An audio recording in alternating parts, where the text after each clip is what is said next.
let's do. Actually, you know what? I want to do a 4K comp. 4096 by 4096. Because this is going to be pre-comped into 1920 by 1080 comp. So I want this to be big because I'm animating this. So let's put this here. Let's copy.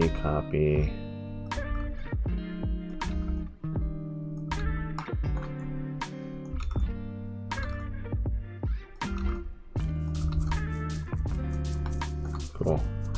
And now I'm going to make another copy, but make this layer color, let's say cyan, so then I can tell the difference.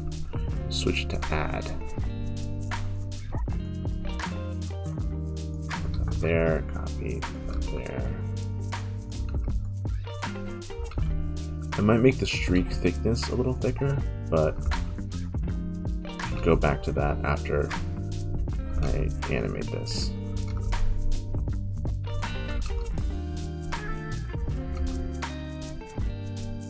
Cool. So now we have this. Now, actually, I'm going to call this streak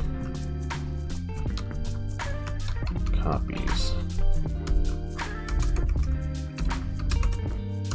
Let's say AES. Cool. Now I'm going to pre-comp this and call this streak animation nest. So now hit P for position, make a keyframe there. Let's go to frame 15 and to close that preview area, and then trim comp to work area. So the first keyframe I'm going to put up here. The last keyframe I'm going to put like that. Let's make the first one a little higher. Cool. Press 0 and that's the animation. I actually want to make it faster. Let's go to 11 seconds.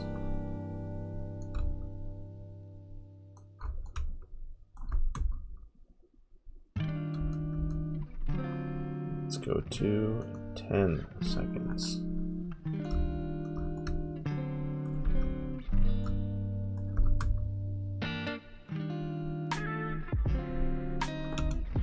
Now let's see if I continually rasterize, I want to see if it affects. No, it doesn't. Okay, cool. So it extends that clipping. So that means I can actually technically go like that, have it go off screen, have another one kind of come in.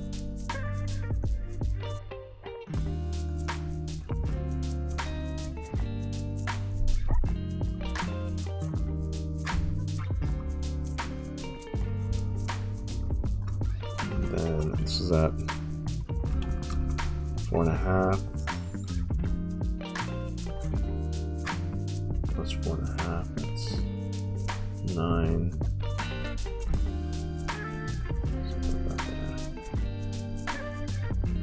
Cool, so that's the animation.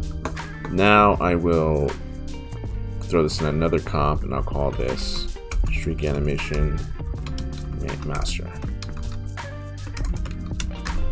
Now this comp will be 1920 by 1080. Let's scale this down a bit. I'm going to align it so then the bottom hits that bottom. Cool. So that's cool. That's pretty much what this is, except that this is a little bit bigger than these. These streaks are a little bit bigger. So now what I'm going to do is, I actually want to pre-comp it here. So I go to the nest. I'm going to do 20 times 2, 1080 times 2. I'm going to make it 1920 by 1080 only because when I add this warping effect called mesh warp, it becomes the size of a comp. So I will, let's do 3 rows by 2. So what Mesh Warp does is it creates cuts in your comp, and then it attaches the cuts, the intersections, to control points. So this intersection right here, I could move and warp around the comp based on the position of this intersection, this cut. So the more cuts I have, the more control I have, and the more detailed control I have over the comp. But since this is using a simple, just kind of warp to the front, I just need 3 cuts by 2, or 2 cuts by 3. So I'll show you why. If I take this corner and I extend it over here, now you get to see what I'm talking about. Actually, I want to turn this like that. Take this, turn this like that.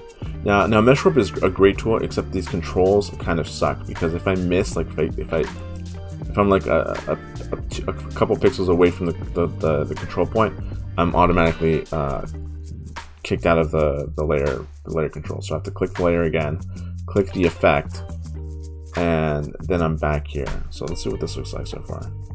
That's pretty close. The one here is a little more extreme, so I'm going to extend this really wide. This one up as well. Oh, fuck. Alright, cool. There we go. Up. There we go.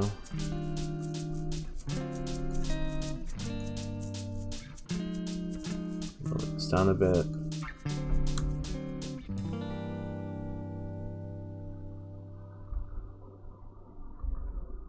Cool. Maybe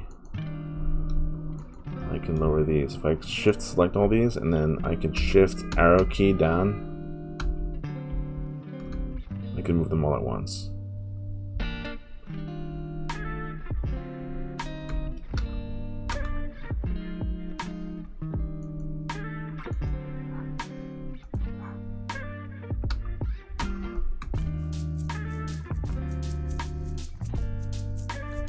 Cool. So as you can see, the warping has kind of given this wavy effect to the animation. So our streaks are not wavy, it's just the warping effect that gives it that. So what I would do is I would increase the quality, so I'll double 8 and give it 16, and then it'll fix it for you. It just takes a little longer to render. So let's see, preview. I mean, that's as close as you're going to get with that effect without using particular. I mean, you could mess around with this and experiment, maybe having a cut here in the center and warping it might be better. Maybe not spreading these so far out.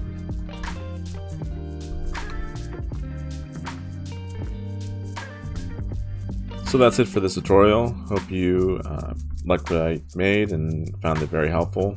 Don't forget to like and subscribe. See you on the next one.